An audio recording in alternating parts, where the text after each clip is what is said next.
मोदी से नाराज संघ सख्त चेतावनी, मर्यादा में रहें। झूठ बोलकर जनता का समर्थन लेना अस्वीकार। पहले वालों ने कुछ नहीं किया, सब मैंने किया जैसे बातों से बचें। लोकसभा चुनाव में नरेंद्र मोदी लगातार दावा करते रहे हैं कि देश में जो भी विकास के काम हुए उनकी सरकार ने किए। 67 सालों तक देश में कुछ नहीं हुआ। बीजेपी ने चुनाव मोदी के नाम पर लड़ा, लेकिन जब हार मिली तो उसे स्वीकार करने से भी मना कर दिया। बीजेपी नेता भले ही खुलकर इसे मोदी की हार मानने को तैयार नहीं हो रहे हैं, पर आरएसएस की तरफ से जरूर मोदी को सख्त वार्निंग दे दी गई है। मोदी का नाम लिए बिना संघ प्रमुख मोहन भागवत ने उन्हें नसीहत दी है। चुनाव में जिस तरह से पीएम मोदी ने झूठ बोला, मुस्लिम, मंगलसूत्र, मांस, मुजरा जैसे शब्दों का इस्तेमाल विरोधियों के लिए किया, उससे आरएसएस भी नाराज दिखाई दे रहा है।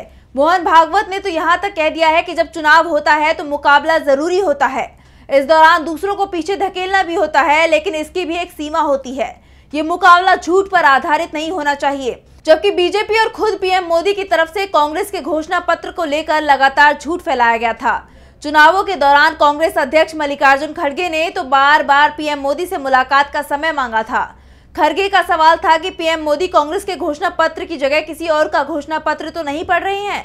हमारे घोषणा पत्र में ऐसा कुछ भी नहीं लिखा है, जिसका दावा पीएम मोदी की तरफ से किया जा रहा है। दरअसल पीएम मोदी कांग्रेस के घोषणा पत्र के हवाले से दावा कर रहे थे कि कांग्रेस हिंदू महिलाओं के मंगलसूत्र छीन लेगी और मुसलमानों को दे देगी। वैसे पीएम ने मुसलमान शब्द का भी इस्तेमाल नहीं किया था, बल्कि उन्हें घुसपैठिया कहा था। और अब भागवत ने भी पीएम के इस बयान को लेकर चिंता जताई है। वैसे चिंता जताते हुए भागवत ने पीएम मोदी का नाम नहीं लिया है, लेकिन जिस तरह से उन्होंने चुनाव में बोले गए झूठ को लेकर संकेत दिए हैं और अपने भाषण में जिस तरह से पीएम मोदी पर निशाना साधा है, उससे साफ है कि भागवत के निशाने पर पीएम ही है। आरएसएस प्रमुख ने पीएम मोदी को नसीहत देते हुए कहा कि जो वास्तविक सेवक हैं, जिसको वास्तविक सेवा कहा जाता है, वो मर्यादा से चलते हैं। उस मर्यादा का पालन करके जो चलता है वो कर्म करता है, लेकिन कर्मों में लिप्त नहीं होता। उसमें अहंकार नहीं आता कि ये मैंने किया है, और वही सेवक कहलाने का अधिकारी भी रहता है।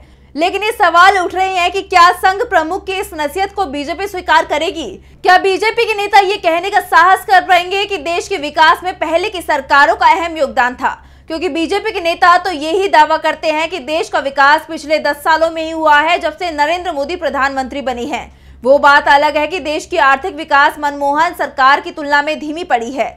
लोकतंत्र के इंडेक्स में भारत की रैंक गिरी है। मीडिया की स्वतंत्रता का मामला है या धार्मिक स्वतंत्रता का, भारत की रैंक मोदी राज में तेजी से गिरी है। ऐसे में एक बात साफ है कि जिस तरह से बीजेपी ने चुनाव लड़ा, उससे संघ भी बीजेपी से नाराज है। खास तौर पर प्रधानमंत्री से जिन्होंने चुनाव प्रचार के लिए जिस तरह के बयान दिए, उसके चलते पूरे चुनाव में विवाद खड़े होते रहे।